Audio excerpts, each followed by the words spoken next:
जय हिंद दोस्तों, आप सभी का स्वागत है A1 गुरुकुल यूट्यूब चैनल पर। दोस्तों, बिहार पुलिस कांस्टेबल भर्ती 2023 में जो 21,391 पोस्ट पर भर्ती आई हुई है, उसके लिए दोस्तों ज्ञान बिंदु जीएस एकेडमी में यानी हमारे प्यारे गुरुजी रोशन आनंद सर और बिट्टू सर के द्वारा जो है डेली टेस्ट सीरीज करवाए जाते हैं। दोस्तों, ये डेली टेस्ट सीरीज जो है बिहार पुलिस का result guaranteed daily full length test है। तो दोस्तों, आप लोग जो है इस टेस्ट को जरूर लगाएंगे। अगर आप बिहार पुलिस का सीरियस स्टूडेंट है, वर्दी लवर है, तो दोस्तों अगर आप वर्दी पहनना चाहते हैं 21,391 पोस्ट में अगर अपना एक सीट पक्का करना चाहते हैं, तो दोस्तों इस रिजल्ट गारंटेड डेली टेस्ट से आप जरूर जुड़ जाएंगे। दोस्तों, आपको पता होना चाहिए पूरे बिहार में सबसे ज्यादा कोई रिजल्ट देने वाला संस्थान है, तो दोस्तों यह ज्ञान बिंदु जीएस एकेडमी है, जो हमारे प्यारे गुरुजी रोशन आनंद सर और बिट्टू सर के द्वारा जो है पढ़ाया जाता है। दोस्तों, इस टेस्ट को आप लोग जो है हल्के में नहीं लेने का प्रयास करेंगे। अगर आप बिहार पुलिस की तैयारी कर रहे हैं तो आप जो है डेली तौर पर जो है इस टेस्ट को जरूर आप लगाएंगे। दोस्तों, ये जो टेस्ट है सिर्फ हमारे चैनल पर जो है करवाए जाते हैं, तो दोस्तों आप लोग जो है इस चैनल को जरूर सब्सक्राइब कर लेंगे और साथ में बेल आइकन भी प्रेस कर लेंगे, ताकि अगला क्लास जब भी अपलोड हो तो सबसे पहले नोटिफिकेशन आपको मिले। दोस्तों, ये टेस्ट जो है सोमवार को कंप्लीट हुआ है, यानी 4/9/2023 को जो है ज्ञान बिंदु जीएस एकेडमी में जो टेस्ट हुआ था, ये वही टेस्ट है। दोस्तों, ये टेस्ट बहुत ही महत्वपूर्ण है, आप जो है एक बार जरूर लगा करके देखिए। चलिए दोस्तों, आज का क्लास आगे बढ़ाते हैं, देखते हैं पहला प्रश्न। तो दोस्तों, आप लोग देख सकते हैं Gyan Bindu GS academy daily test series, और दोस्तों इससे डेली टेस्ट सीरीज में जो है कुल 50 प्रश्न होते हैं। दोस्तों, आज का डेली टेस्ट सीरीज जो है बहुत ही महत्वपूर्ण है, क्योंकि आज के टेस्ट में सारे के सारे प्रश्न महत्वपूर्ण है, इंपॉर्टेंट है। दोस्तों, आपके एग्जाम में 100% यहाँ से प्रश्न देखने को मिल सकता है। तो दोस्तों, आज का 50 प्रश्न आपको ध्यान से देखते हुए और याद करते हुए चलना है। दोस्तों, आप लोग देख सकते हैं टेस्ट का डेट जो है 4/9/2023 को प्यारे गुरुजी रोशन आनंद सर के द्वारा जो है यह टेस्ट करवाए गए हैं, तो आप लोग जो है ध्यान रखेंगे। दोस्तों, पहला प्रश्न है, बहुत ही महत्वपूर्ण प्रश्न है। दोस्तों, हम आपको जितना भी एक्स्ट्रा फैक्ट बताएंगे सिर्फ आप गौर से सुनते चलेंगे, याद करवाने की 100% गारंटी हमारी होगी। और दोस्तों, चाहे आप कुछ पढ़े हो या ना पढ़े हो, दोस्तों आपको जो है सारी चीजें समझ में हमारे चैनल इस क्लास के द्वारा आपको आएगा। तो आप लोग जो है सिर्फ आपको गौर से देखते हुए चलना है। दोस्तों, पहला प्रश्न है, भारत के संविधान के तहत निम्नलिखित में से कौन सा एक मौलिक यानी मूल अधिकार नहीं है। दोस्तों, आपको पता होगा अभी अभी जो बिहार दरोगा का एग्जाम हुआ था, उसमें जो है मूल अधिकार यानी मौलिक अधिकार से जो है एक प्रश्न पूछा गया था। तो दोस्तों, आपके भी एग्जाम में यहाँ से प्रश्न पूछे जा सकते हैं, चांस बनते हैं। तो दोस्तों, मौलिक अधिकार महत्वपूर्ण है, तो आपको ध्यान रखना चाहिए। दोस्तों, भारत के संविधान के तहत निम्नलिखित में से कौन सा मौलिक अधिकार मूल अधिकार नहीं है। तो दोस्तों, आपको पता होगा भारतीय संविधान के भाग 3 में और अनुच्छेद 12 से लेकर के 35 तक में जो है मौलिक अधिकार यानी मूल अधिकार के बारे में वर्णन किया गया है। भाग 3 में और 12 से 35 तक अनुच्छेद में जो है मौलिक अधिकार के बारे में वर्णन किया गया है। अगर दोस्तों अगर आपसे पूछे वर्तमान समय में मौलिक अधिकार की संख्या कितना है, तो दोस्तों आप लोग ध्यान रखेंगे वर्तमान समय में मौलिक अधिकार की संख्या जो है यह 6 है। दोस्तों, ये भी प्रश्न पूछा गया प्रश्न है। दोस्तों, पहला जो है कौन सा है। दोस्तों, पहला जो है समानता का अधिकार है, जो भारतीय संविधान के अनुच्छेद 14 से लेकर के 18 तक में जो है वर्णन किया गया है। दूसरा जो है स्वतंत्रता का अधिकार है, जो भारतीय संविधान अनुच्छेद 19 से लेकर के 22 तक में वर्णन है। तीसरा जो है शोषण के विरुद्ध अधिकार है, जो भारतीय संविधान अनुच्छेद 23 और 24 में वर्णन है। चौथा जो है धार्मिक स्वतंत्रता का अधिकार है, जो भारतीय संविधान अनुच्छेद 25 से लेकर के 28 तक में वर्णन है। और दोस्तों, पांचवा जो है संस्कृति और शिक्षा संबंधी अधिकार है, जो भारतीय संविधान के अनुच्छेद 29 और 30 में जो है वर्णन है। और दोस्तों, छठा संवैधानिक जो है वह कौन सा है। तो दोस्तों, छठा जो है मौलिक अधिकार संवैधानिक उपचार का अंत है, जो भारतीय संविधान के अनुच्छेद 32 में है। और दोस्तों, भारतीय संविधान अनुच्छेद 32 को जो है डॉक्टर भीमराव अंबेडकर साहब ने जो है संविधान की आत्मा कहा है, तो आप लोग ये भी ध्यान रखेंगे। तो दोस्तों, प्रश्न ये पूछा गया है आपके बिहार पुलिस में कि डॉक्टर अंबेडकर साहब ने भारतीय संविधान के किस अनुच्छेद को संविधान की आत्मा कहा है। तो दोस्तों, यह भारतीय संविधान के अनुच्छेद 32 को डॉक्टर अंबेडकर साहब ने संविधान का आत्मा कहा है। तो दोस्तों, आप लोग जो है 6 मौलिक अधिकार के बारे में बता दिए हैं। जिसको नहीं पता है दोस्तों आप लोग लिख लेंगे, और दोस्तों जिसको पता है उसका रिवीजन भी हो गया होगा। तो दोस्तों, अब जो है प्रश्न पर आइए। दोस्तों, अब जो है इसका उत्तर जो है अपने से देने का प्रयास कीजिए। तो दोस्तों, भारत के संविधान के तहत निम्नलिखित में से कौन सा एक मौलिक अधिकार मूल अधिकार नहीं है। तो दोस्तों, नागरिकता का अधिकार जो है यह मौलिक अधिकार नहीं है। तो ऑप्शन सी जो है पहला का क्या हो जाएंगे, राइट आंसर हो जाएंगे। दोस्तों, यहाँ पर जो है समता का अधिकार, स्वतंत्रता का अधिकार, शोषण के अधिकार, ये सभी जो है मौलिक अधिकार है। अभी अभी हम लोगों ने चर्चा किया समता का अधिकार का जो है भारतीय संविधान के अनुच्छेद 14 से लेकर के 18 तक में जो है वर्णन है। स्वतंत्रता का अधिकार जो है भारतीय संविधान 19 से लेकर के 22 तक में वर्णन है। और दोस्तों शोषण के विरुद्ध अधिकार जो है तीसरा संवैधानिक अधिकार है, मौलिक अधिकार है। दोस्तों इसका जो है भारतीय संविधान के अनुच्छेद 23 और 24 में जो है वर्णन है। अगर किसी के पास सेट होगा तो आप लोग जो है लिखते भी चलेंगे। नेक्स्ट प्रश्न है, अधोलिखित में से किस कमेटी के सिफारिश पर बंगाल विभाजन को रद्द किया गया? तो यह दोस्तों बंगाल विभाजन को रद्द जो है अरुणदेल कमेटी के सिफारिश पर किया गया। तो ऑप्शन बी जो है क्या हो जाएंगे, राइट आंसर हो जाएंगे। दोस्तों बंगाल विभाजन जो है रद्द तीसरे दिल्ली दरबार के दौरान हुआ है। दोस्तों तीसरा दिल्ली दरबार कब लगा था? तो दोस्तों 12 दिसंबर 1911 ईस्वी को किया गया था। इसी में जो है यह बंगाल विभाजन को जो है रद्द किया गया था। तो आप लोग ध्यान रखेंगे। नेक्स्ट प्रश्न है, अधोलिखित में अरब सागर में गिरने वाली प्रायद्वीपीय भारत की सबसे लंबी नदी है। तो दोस्तों अरब सागर में गिरने वाली प्रायद्वीपीय भारत की सबसे लंबी नदी जो है यह नर्मदा नदी हो जाएगा। तो आप लोग ध्यान रखेंगे, ऑप्शन बी जो है 3 नंबर का राइट आंसर हो जाएंगे।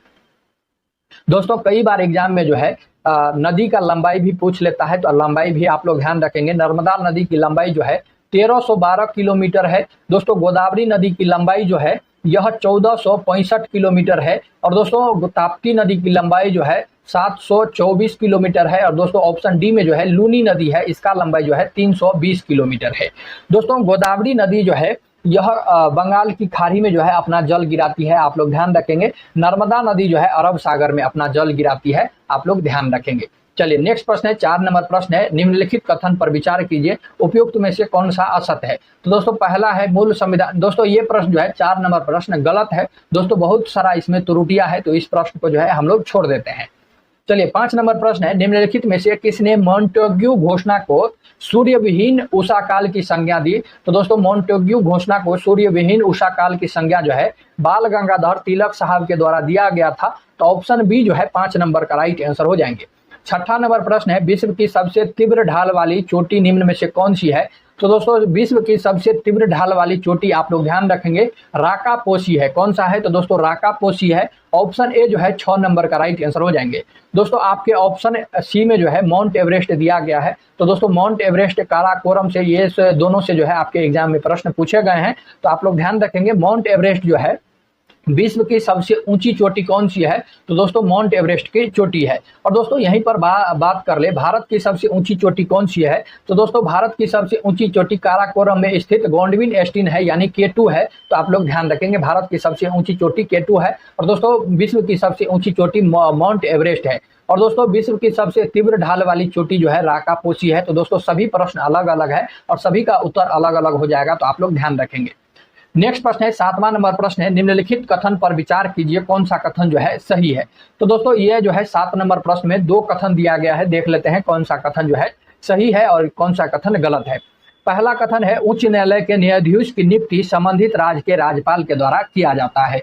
तो दोस्तों राज्यपाल का इतना औकात नहीं है कि उच्च न्यायालय के न्यायाधीश की नियुक्ति जो है कर सके। तो दोस्तों पहला कथन जो है बिल्कुल गलत हो जाएगा। दोस्तों आप लोग जो है ध्यान रखेंगे, उच्च न्यायालय के न्यायाधीश की नियुक्ति जो है भारत के राष्ट्रपति के द्वारा जो है किया जाता है। किसके द्वारा किया जाता है? तो दोस्तों यह राष्ट्रपति के द्वारा जो है किया जाता है भारतीय संविधान के अनुच्छेद 217 के तहत। तो दोस्तों आप लोग अनुच्छेद भी ध्यान रखेंगे, भारतीय संविधान अनुच्छेद 217 के तहत भारत के राष्ट्रपति के द्वारा उच्च न्यायालय के न्यायाधीश की जो है नियुक्ति किया जाता है। चलिए दूसरा कथन है, पहला तो गलत हो जाएगा, दूसरा जो है राज्य की विधानसभा के अध्यक्ष की नियुक्ति संबंधित राज्य के मुख्यमंत्री के द्वारा किया जाता है। तो दोस्तों दूसरा नंबर भी कथन गलत हो जाएगा, क्योंकि दोस्तों मुख्यमंत्री का भी इतना औकात नहीं है कि दोस्तों यह जो है विधानसभा के अध्यक्ष की नियुक्ति कर सके। दोस्तों दूसरा नंबर भी कथन गलत हो जाएगा। इसीलिए दोस्तों पूछ रहा है कौन सा कथन सही है, तो दोस्तों कोई भी कथन सही नहीं है, इसीलिए न तो 1 और न ही 2 कथन सही है। ऑप्शन डी जो है 7 नंबर का राइट आंसर हो जाएंगे। दोस्तों कथन 2 में जो है आप लोग सही आंसर ध्यान रखेंगे, राज्य की विधानसभा के अध्यक्ष की नियुक्ति जो है विधानसभा के सदस्यों के द्वारा जो है किया जाता है। तो अपने ही सदस्य में से जो है किसी एक को जो है उसके अध्यक्ष जो है चुन लिया जाता है भारतीय संविधान अनुच्छेद 178 के तहत। तो दोस्तों आप लोग अनुच्छेद भी ध्यान रखेंगे। दोस्तों दोनों का जो है कथन का जो है दोनों का सही आंसर बता दिए हैं, आप लोग ध्यान रखेंगे। एग्जाम में यहाँ से खूब सारे प्रश्न पूछे जाते हैं। चलिए नेक्स्ट प्रश्न है, असहयोग आंदोलन के संदर्भ में विचार कीजिए। दोस्तों और जो है प्रश्न यहाँ पर है, उपयुक्त में से कौन सा कथन सही है। तो दोस्तों दो कथन दिया गया है, देख लेते हैं कौन सा कथन सही है या कौन सा कथन गलत है। पहला है, इस आंदोलन के चलाए जाने का निर्णय कांग्रेस के कलकत्ता के विशेष अधिवेशन में लिया गया, जिसमें गांधी जी स्वयं असहयोग के प्रस्ताव को पेश किया। तो दोस्तों पहला कथन जो है बिल्कुल सही है। दूसरा है, गांधी जी ने इस आंदोलन के समय ब्रिटिश के द्वारा दी गई उपाधि केसर ए हिंद, जुल्लू युद्ध पदक एवं बोअर पदक लौटा दिए। तो दोस्तों इस आंदोलन के दौरान जो है गांधी जी ने ब्रिटिश के द्वारा सभी उपाधि पदक सभी चीज जो है लौटा दिए थे। तो दोस्तों दूसरा भी कथन जो है 100% सही हो जाएगा। तो ऑप्शन जो है पहला और दूसरा दोनों सही है, इसीलिए जो है ऑप्शन सी इसका जो है 8 नंबर का राइट आंसर हो जाएंगे। चलिए 9 नंबर प्रश्न है, निम्नलिखित युग्मों पर विचार कीजिए, कौन सा जो है सही सुमेलित किया गया है। तो दोस्तों इधर द्वीप है और दोस्तों इधर अवस्थित है, कौन सा द्वीप जो है कहां पर अवस्थित है। तो दोस्तों पीरम जो है काठियावाड़ प्रायद्वीप में अवस्थित है, बिल्कुल सही है। दूसरा है, गंगा सागर हुगली नदी के मुहाने पर स्थित है, बिल्कुल सही है। तीसरा, क्रोकोडाइल अरब सागर। दोस्तों क्रोकोडाइल जो है अरब सागर में स्थित नहीं है, यह जो है गलत हो जाएगा। क्रोकोडाइल जो है मन्नार की खाड़ी में अवस्थित है, आप लोग ध्यान रखेंगे। तीसरा नंबर जो है गलत है। दोस्तों चौथा है पंबन, यह जो है मन्नार की खाड़ी में स्थित है। दोस्तों चौथा जो है सही है।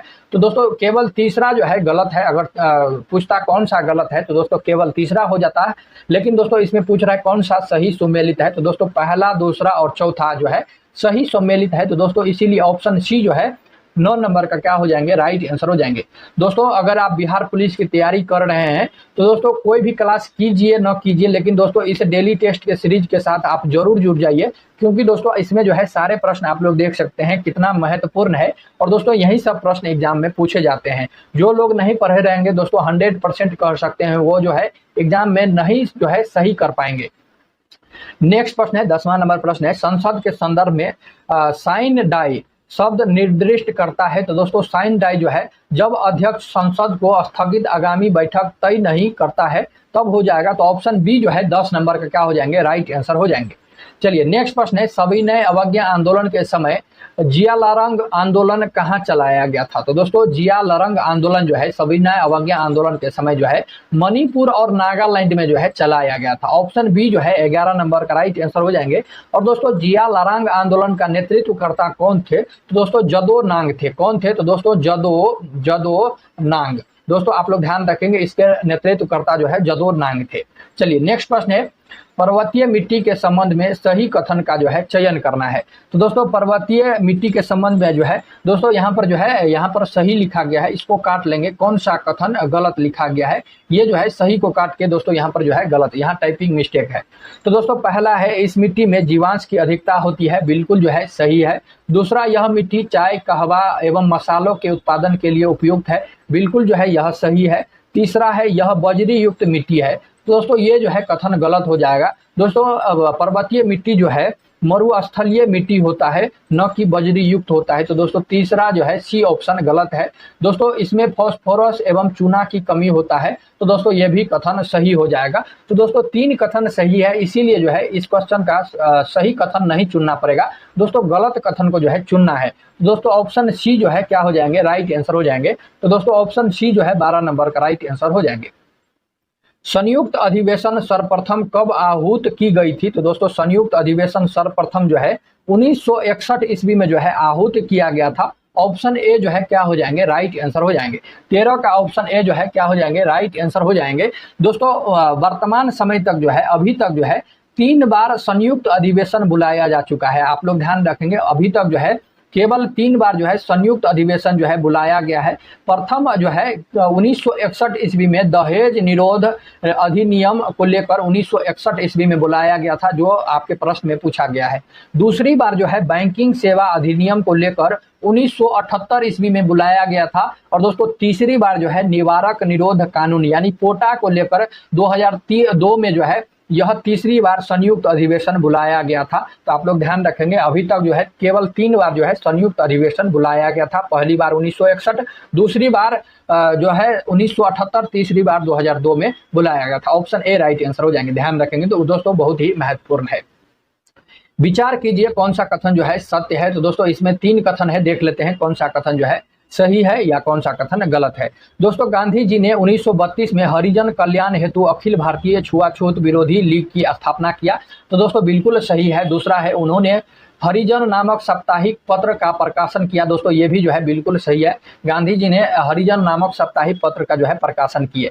दोस्तों तीसरा है उन्होंने 7 नवंबर 1933 में बारदोली से हरिजन यात्रा की प्रारंभ की। तो दोस्तों ये जो है गलत हो जाएगा। दोस्तों महात्मा गांधी ने 7 नवंबर 1933 को जो है हरिजन यात्रा प्रारंभ की, लेकिन दोस्तों बारदोली से नहीं, महाराष्ट्र के वर्धा से शुरुआत किया। कहां से? तो दोस्तों महाराष्ट्र के जो है वर्धा से जो है शुरुआत किया। तो दोस्तों तीसरा नंबर गलत है। दोस्तों हम आपको सही आंसर भी बता दिए हैं, आप लोग ध्यान रखेंगे। तो दोस्तों पूछ रहा है कौन सा कथन सही है। तो दोस्तों 1 और 2 सही है, बाकी सभी जो है गलत है, बाकी तीसरा जो है गलत है। तो ऑप्शन ए जो है 14 नंबर का राइट आंसर हो जाएंगे। नेक्स्ट प्रश्न है परभानी, गारोनी, कंपटता तथा बूढ़ी एल 147 की प्रमुख किस्में है। तो दोस्तों ये सभी किस्म जो है परभानी, गारोनी, कंपटता तथा बूढ़ी एल 147 जो है यह सभी कपास की किस्म है। आप लोग ध्यान रखेंगे, 15 का ऑप्शन ए राइट आंसर हो जाएंगे। कार्यकारी प्रमुख न्यायमूर्ति की जो है नियुक्ति करते हैं। तो दोस्तों कार्यकारिणी मुख्य न्यायमूर्ति की नियुक्ति जो है राष्ट्रपति के द्वारा किया जाता है भारतीय संविधान के अनुच्छेद 126 के तहत। तो आप लोग ध्यान रखेंगे। भारत छोड़ो आंदोलन के समय मौलाना अब्दुल कलाम आजाद को कहां कैद करके रखा गया? तो दोस्तों भारत छोड़ो आंदोलन के समय जो है मौलाना अब्दुल कलाम आजाद जी को जो है बांकुड़ा जेल में जो है कैद करके रखा गया। तो ऑप्शन सी जो है 17 नंबर का राइट आंसर हो जाएंगे। दोस्तों अहमदनगर फोर्ट में जो है सरदार वल्लभ भाई पटेल को जो है कैद करके रखा गया था। आप लोग ध्यान रखेंगे। आगा खां पैलेस में जो है महात्मा गांधी, सरोजिनी नायडू, कस्तूरबा गांधी और दोस्तों महादेव रानाडा को जो है आगा खां पैलेस में जो है कैद करके रखा था। तो आप लोग ध्यान रखेंगे। चलिए नेक्स्ट प्रश्न है अधोलिखित में से कौन सी नहर परियोजना महाराष्ट्र से संबंधित नहीं है? तो दोस्तों महाराष्ट्र में जो है वीर परियोजना, मूला परियोजना, विल्सन बांध परियोजना जो है स्थित है, लेकिन दोस्तों मोरेल परियोजना जो है यह महाराष्ट्र में नहीं स्थित है। दोस्तों मोरेल परियोजना जो है यह राजस्थान में मेजा नदी के तट पर जो है यह स्थित है। राजस्थान में है, मेजा नदी के तट पर। ऑप्शन बी जो है 18 नंबर का राइट आंसर हो जाएंगे। राज्यपाल के संदर्भ में निम्नलिखित कथन पर विचार कीजिए, कौन सा कथन जो है सही है? तो दोस्तों पहला है सैन्य न्यायालय द्वारा दिए गए दंड के संदर्भ में राज्यपाल को क्षमादान की शक्ति प्राप्त नहीं है। दोस्तों बिल्कुल पहला कथन सही है। राज्य का आकस्मिक निधि कोष राज्यपाल के अधिकार में होता है, वह इससे अग्रिम निधि निकाल सकता है। तो दोस्तों दूसरा कथन भी सही है। तीसरा है राज्य वित्त आयोग का गठन राज्यपाल करता है। तो दोस्तों तीसरा कथन भी सही है। भारतीय संविधान अनुच्छेद 243 आई के तहत जो है यह वित्त आयोग का गठन जो है राज्य वित्त आयोग का गठन राज्यपाल करते हैं आई के तहत।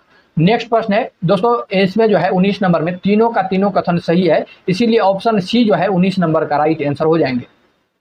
विचार कीजिए उपयुक्त में से कौन सा कथन सही है? तो दोस्तों इसमें से जो है कौन सा कथन सही है देख लेते हैं। पहला है वारेन हेस्टिंग को भारत में न्यायिक सेवा का जन्मदाता माना जाता है। बिल्कुल जो है दोस्तों बिल्कुल सही है। वारेन हेस्टिंग को भारत में न्यायिक सेवा का जो है जन्मदाता माना जाता है, क्योंकि दोस्तों आपको पता होगा वारेन हेस्टिंग का जो है शासनकाल 1772 से लेकर के 1785 ईस्वी तक जो है इसका कार्यकाल था। दोस्तों 1774 ईस्वी में आपको पता होगा 72 से 2 साल बाद 1774 ईस्वी में जो है कलकत्ता में जो है सुप्रीम कोर्ट की स्थापना किया गया था। इसीलिए वारेन हेस्टिंग को भारत में न्यायिक सेवा का जो है जन्मदाता माना जाता है। आप लोग ध्यान रखेंगे। ऑप्शन ए जो है बिल्कुल सही है। दूसरा है लॉर्ड कॉर्नवालिस ने कर्मचारियों के निजी व्यापार पर रोक लगा दिया। तो दोस्तों ये भी कथन जो है बिल्कुल सही है। तो दोस्तों दोनों का दोनों कथन सही है, इसीलिए ऑप्शन सी जो है 20 नंबर का राइट आंसर हो जाएंगे। पाचय खाई तंबा अयस्क खान कहाँ अवस्थित है? तो ये दोस्तों सिक्किम में जो है अवस्थित है। 21 का ऑप्शन सी राइट आंसर हो जाएंगे। लोक लेखा समिति के बारे में गलत उत्तर का जो है चयन कीजिए। तो दोस्तों लोक लेखा समिति के बारे में जो है गलत उत्तर कौन सा है उसका जो है चयन करना है। पहला है इसमें लोकसभा का 15 व राज्यसभा के 7 सदस्य शामिल होते हैं। तो दोस्तों बिल्कुल सही है, यह कथन गलत नहीं है, क्योंकि दोस्तों लोक लेखा समिति में जो है कुल 22 सदस्य जो है शामिल होते हैं, जिसमें से जो है लोकसभा से 15 और दोस्तों राज्यसभा से जो है 7 सदस्य शामिल होता है। तो पहला कथन बिल्कुल सही है। दोस्तों इसका कार्यकाल जो है लोक लेखा समिति का कार्यकाल 1 वर्ष का होता है, बिल्कुल सही है। इसकी स्थापना जॉन मथाई के सिफारिश पर हुई है। तो दोस्तों ये जो है ऑप्शन सी जो है गलत है। क्योंकि दोस्तों लोक लेखा समिति का जो है स्थापना जॉन मथाई के सिफारिश पर नहीं किया गया है दोस्तों, बल्कि 1919 भारत शासन अधिनियम के आधार पर जो है लोक लेखा समिति का स्थापना किया गया है। आप लोग ध्यान रखेंगे। तो दोस्तों ऑप्शन सी जो है क्या है, तो गलत है। तो ऑप्शन सी जो है 22 नंबर का राइट आंसर हो जाएंगे। और दोस्तों ऑप्शन डी में यह समिति अपनी रिपोर्ट लोकसभा के अध्यक्ष को देता है, तो दोस्तों ये भी कथन बिल्कुल सही हो जाएगा। सी ऑप्शन जो है गलत है और ऑप्शन सी जो है 22 नंबर का राइट आंसर हो जाएंगे। बंगाली भाषा में प्रकाशित होने वाला पहला समाचार पत्र था, तो दोस्तों वह दिग्दर्शन था। कौन था, तो दोस्तों दिग्दर्शन था। ऑप्शन ए जो है राइट आंसर हो जाएंगे।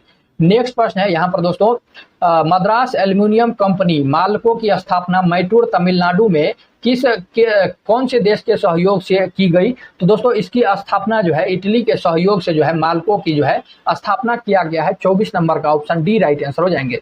और दोस्तों नाल्को की स्थापना फ्रांस के सहयोग से किया गया है और दोस्तों बाल्को की स्थापना रूस के सहयोग से किया गया है और दोस्तों हिंडाल्को की स्थापना जो है अमेरिका के सहयोग से किया गया है। तो दोस्तों ये भी हम आपको पूरे जो है पिछले क्लास में प्रैक्टिस सेट में बहुत बेहतरीन से बता दिए थे।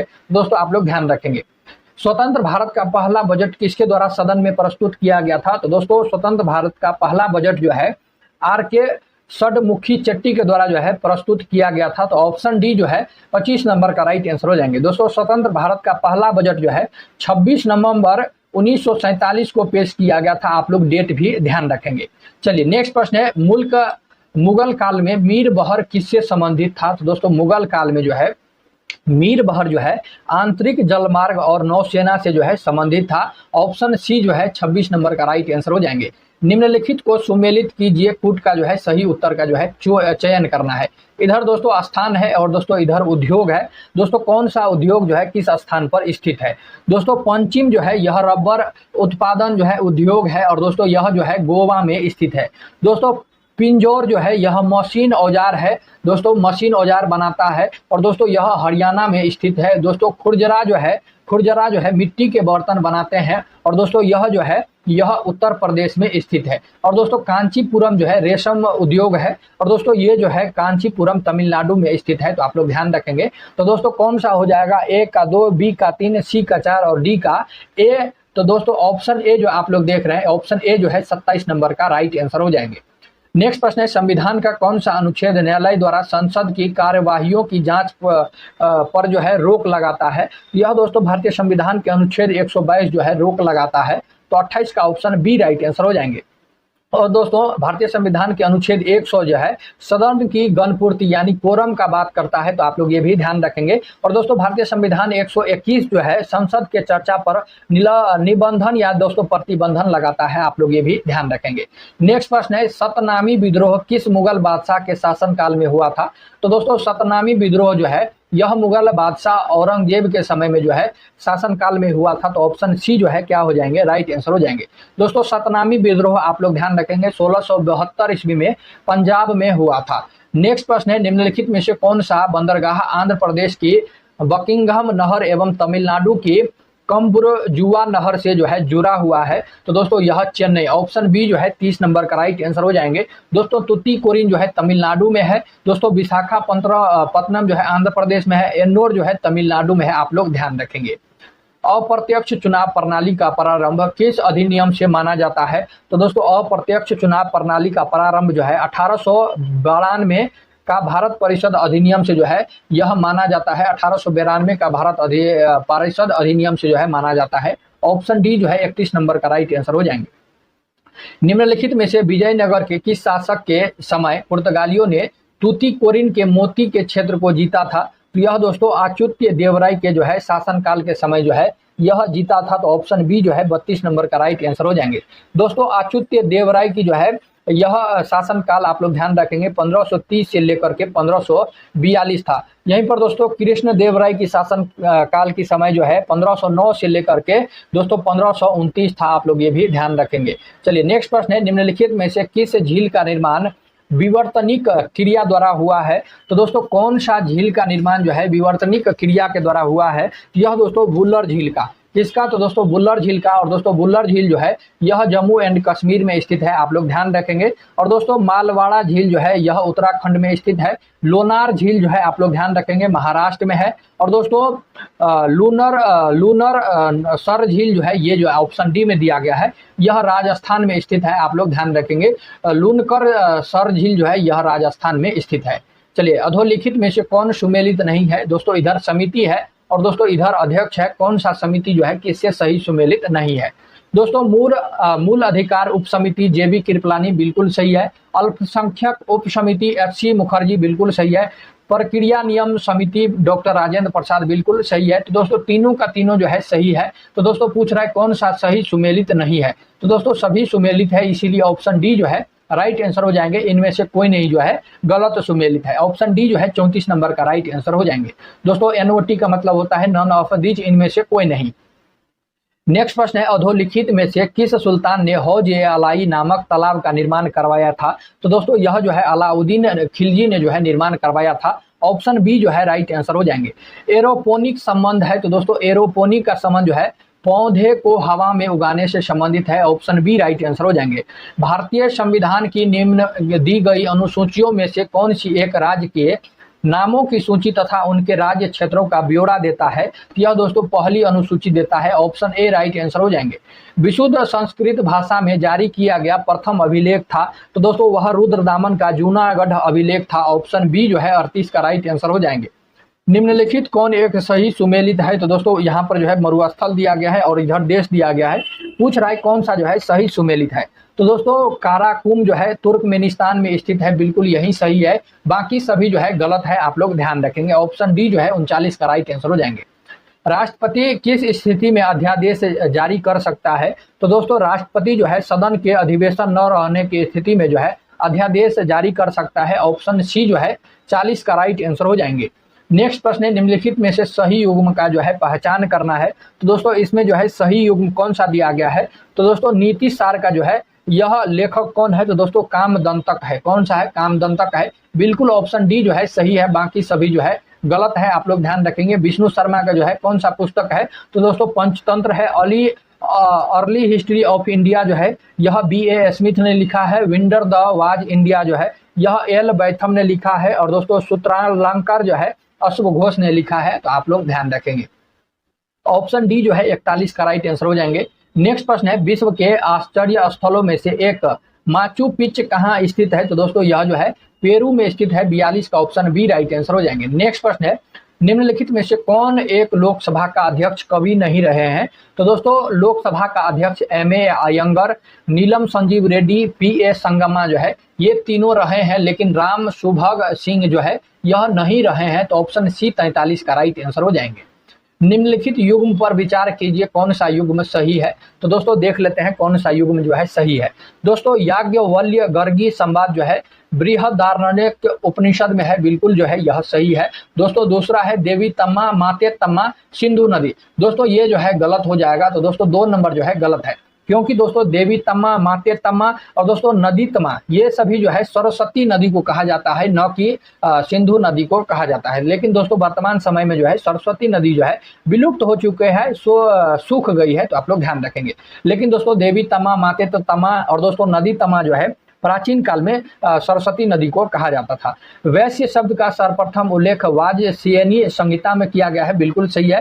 राज्य सूर्य यज्ञ का सर्वप्रथम उल्लेख ऐतरेय ब्राह्मण में है, दोस्तों ये भी सही है। तो पूछ रहा है कौन सा सही है? तो दोस्तों पहला, तीसरा और चौथा ये 3 सही है। तो दोस्तों पहला, तीसरा और चौथा ऑप्शन ए में है। तो ऑप्शन ए जो है क्या हो जाएंगे? 44 नंबर का राइट आंसर हो जाएंगे। याद बिंद्रा कप किस खेल से संबंधित है? तो दोस्तों यह हॉकी खेल से संबंधित है। तो ऑप्शन ए जो है 45 का राइट आंसर हो जाएंगे। निम्नलिखित में से कौन जैन धर्म का अनुयायी नहीं था? तो दोस्तों जैन धर्म का अनुयायी खारवेल, अमोघ वर्ष और दोस्तों दाही वाहन जो है ये तीनों था। लेकिन दोस्तों बिंदुसार जो है यह जैन धर्म का अनुयायी नहीं था, क्योंकि दोस्तों बिंदुसार जो है, बिंदुसार आपको पता होगा यह चंद्रगुप्त मौर्य का पुत्र था और दोस्तों यह मौर्य वंश से संबंधित था। दोस्तों ये वही बिंदुसार है जो अशोक के पिताजी हैं। अशोक के बाबूजी कौन है? तो दोस्तों बिंदुसार है। अशोक के बाबूजी जो है बिंदुसार जो है यह आजीवक संप्रदाय को मानता था। दोस्तों यह जैन धर्म के अनुयायी नहीं था, आजीवक संप्रदाय को मानने वाला था। तो दोस्तों पूछ रहा है कौन सा अनुयायी नहीं था, तो दोस्तों केवल 2 जो है बिंदुसार नहीं था, तो ऑप्शन बी जो है 46 का राइट आंसर हो जाएंगे। नाटो की स्थापना कब की गई थी, तो दोस्तों नाटो की स्थापना अप्रैल 1949 ईस्वी में किया गया था, ऑप्शन बी राइट आंसर हो जाएंगे।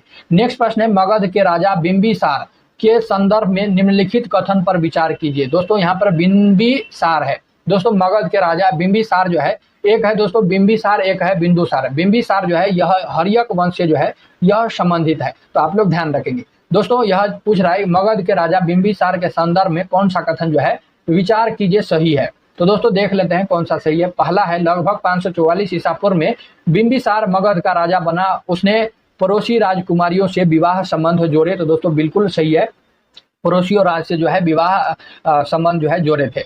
मगध राज में बहुत अधिक कच्चा लोहा मिलता था, हथियारों एवं औजारों के लिए उस समय धातु का बड़ा महत्व था। तो दोस्तों दूसरा कथन भी सही है। मगध के दक्षिण पूर्व में अंग राज था, बिंबिसार ने अंग राज को जीत लिया था। तो दोस्तों तीसरा कथन भी सही है। तो दोस्तों तीनों का तीनों कथन सही है, इसीलिए उपयुक्त सभी जो है राइट आंसर हो जाएंगे। तो दोस्तों ऑप्शन डी जो है 48 का राइट आंसर हो जाएंगे। सलार जंग संग्रहालय अवस्थित है। तो दोस्तों सलार जंग संग्रहालय जो है यह हैदराबाद में स्थित है, ऑप्शन सी जो है 49 का राइट आंसर हो जाएंगे। दोस्तों आज के क्लास का अंतिम प्रश्न 50वां प्रश्न है, टम्पारा झील रामसर आर्द्रभूमि स्थल किस राज्य में स्थित है। दोस्तों यह जो है उड़ीसा राज्य में स्थित है, ऑप्शन सी जो है 50 नंबर का राइट आंसर हो जाएंगे। तब दोस्तों आप लोग बताइए यह सेट आपको कैसा लगा है। दोस्तों बहुत ही महत्वपूर्ण है। दोस्तों यह जो है सेट जो है 4 तारीख से रिजल्ट गारंटेड टेस्ट सीरीज जो शुरू हुआ है। दोस्तों हम आपको फिर से कहना चाहते हैं, चाहे आप कुछ पढ़िए चाहे कुछ ना पढ़िए दोस्तों, लेकिन इस क्लास को आपको जो है जरूर पढ़िए दोस्तों। इस क्लास से आप जरूर जुड़ जाइए, चाहे हिस्ट्री, पॉलिटी, चाहे ज्योग्राफी, चाहे कुछ भी ना पढ़े हो, लेकिन तब पर भी दोस्तों इस क्लास से आप जुड़िए, क्योंकि दोस्तों हम आपको जो बताते हैं बिल्कुल आपके ऑफलाइन क्लास के तरह बताते हैं। जिस तरह से आपके क्लास में बताए जाते हैं बिल्कुल उसी तरह से दोस्तों हम आपको बताते हैं। दोस्तों मानते हैं वीडियो थोड़ा सा लंबा होता है, लेकिन आपको सीखने को बहुत सारा चीज मिलता है यहाँ पर। दोस्तों 50 प्रश्न को यहाँ पर नहीं, 150 प्रश्न का जो है डिस्कशन हम आपको आधे घंटे में करके देते हैं दोस्तों। 150 से ज्यादा प्रश्न आपको यहाँ पर बताते हैं। तो दोस्तों इसलिए आप जो है इस क्लास से जरूर जुड़ जाएंगे। अगर आप दोस्तों वर्दी लवर हैं, वर्दी अपना पहनना चाहते हैं, बॉडी पर देखना चाहते हैं, सेलेक्ट होना चाहते हैं, तो दोस्तों आप जो है इस चैनल को जरूर सब्सक्राइब कर लेंगे। चलिए दोस्तों मिलते हैं नेक्स्ट वीडियो में, तब तक के लिए जय हिंद जय भारत।